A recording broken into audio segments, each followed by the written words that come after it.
Pakistan. এটি মুক্তিযুদ্ধের একটি ভিডিও ক্লিপ যা তৎকালীন পূর্ব পাকিস্তান থেকে ধারণ করে প্রসিদ্ধ একটি আন্তর্জাতিক মিডিয়ায় সম্প্রচার করা হয়েছিল। Some recruits to the Razakars are students, but many come from the militant wing of the Muslim League.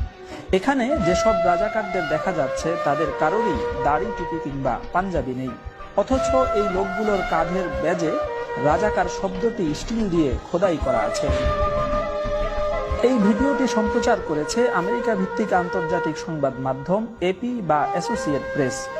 মুক্তিযুদ্ধের সময় এই রাজাকারদেরকে গ্রেফতার করে ভারতে নিয়ে যাওয়া হয়েছিল।